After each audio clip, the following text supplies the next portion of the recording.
এটা এত বরকতময় মাহফিল। এক জমানা সোহবতে বা আউলিয়া বেহতরা জসদ সালিকাতে দেরিয়া। এরা তো কবুল ওরা ইবাদত অল্প সময় আল্লাহর ওলিদের সাথে যদি কোনো মানুষ বসে বেরিয়া ইবাদত রিয়াবিহীন 100 বছরের ইবাদতের নেকের আমল আল্লাহ তাআলা তার এই বান্দার নামায় আমলের মধ্যে লিখে। আজকের যে মাহফিল এটা আমাদের জন্য নিয়ামত। কি কর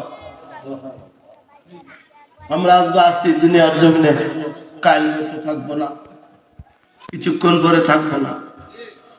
একদিন এই এলাকার মানুষ মুরব্বীরা এই মাদ্রাসা করে তৈরি গেছে, কোরআনের মাদ্রাসা। অনেকেই আমি চিনি, আমি তখন ছোট ছিলাম।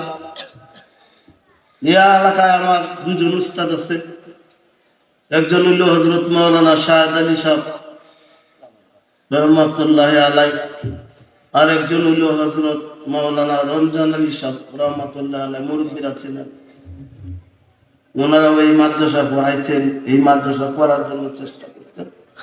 ওই মাদ্রাসাকে আপনার আমার জন্য উপহার হিসাবে পরকালের নাজাতের জরিয়া হিসাবে রেখে গেছে। আমরা যতদিন বেঁচে আছি ওই কোরআনের মাহফিল, কোরআনটা যেন এই মাদ্রাসা চালু থাকে, এটা আমরা চাই না। আমি এলাকার সকল ধর্মপ্রাণ মুসলমান ভাইদেরকে, এলাকার পদ্মানিশী মা বোনদিকেও আমি আহ্বান করবো, অনুরোধ করবো যেন এই মাদ্রাসাটা যেন টিকে থাকে। এই জন্য যে যেভাবে পারেন সাহায্য সহযোগিতা করিয়া এই সৎকায়ে জারিয়া চালু রাখতে রাজি আছেন তো?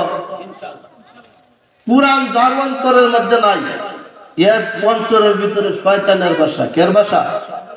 শয়তানের বাসা। যত কিছুই করি কোরআন নাই, কোরআনের কিছু অংশ নাই, এন শয়তানের বাসা করবো। খালি করেছে তুমি খাবে মতো কিবা উত্তর করবো খাবে। আর যার অন্তরের মধ্যে কোরআন শরীফের কোরআনের কিছু অংশ আছে, এই লোকটা বইয়া বসবে। কি করবো? বইয়া বসবো, কারণ তার কোরআন আছে। কোরআন প্রত্যেকটা লোকেরই শিক্ষা করতে হবে।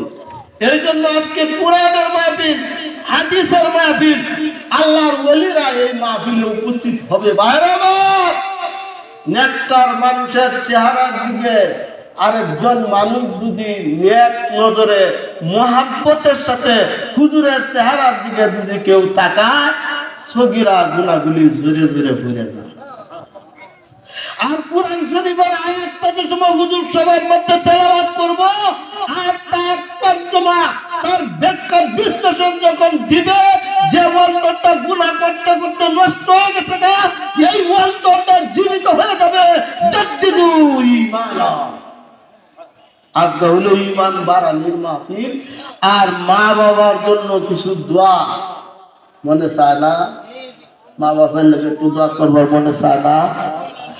যদি চান আপনি জেনে রাখুন, আমি জেনে রাখি, আমিও যেদিন মরে যাব সেই দিন আমার ছেলে আমার জন্য 2 হাত তুলে দোয়া করব।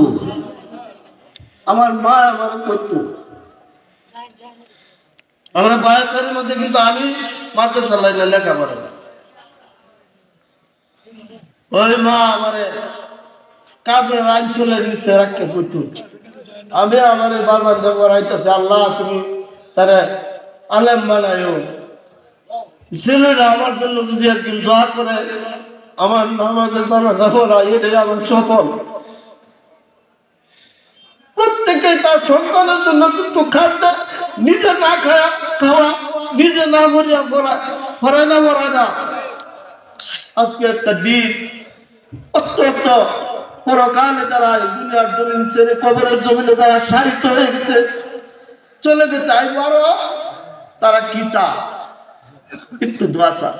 এই জন্য এলাকার ভাইদেরকে, এলাকার মা বোনদেরকে আমি দৃষ্টি আকর্ষণ করব, আপনারা যারা পুরুষ মানুষ ওনারা পাঠায় দেন, মাহফিলে পাঠায় দেন। আর যারা মা বোনেরা বাড়িতে আছেন, খাওয়া দাওয়া করে বাচ্চারে ঘুম পাতায় কান পাতিয়া কোরআন হাদিসের কিছু আলোচনা আপনারা শুনেন। আল্লাহ তাবারক ওয়া তাআলা যেন আমাদের সকলকে শোনার এবং বলার বুঝার তৌফিক দান করেন, সকলে বলেন আমিন।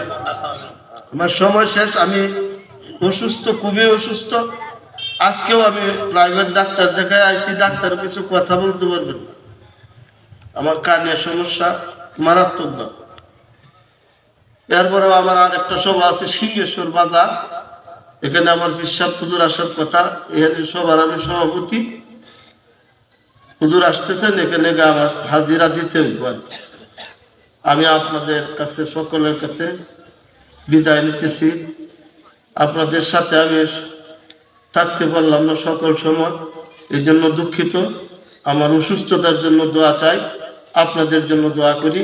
ওয়া আখিরি দাওয়ানা আলহামদুলিল্লাহি রাব্বিল আলামিন। আসসালামু আলাইকুম ওয়া রাহমাতুল্লাহ।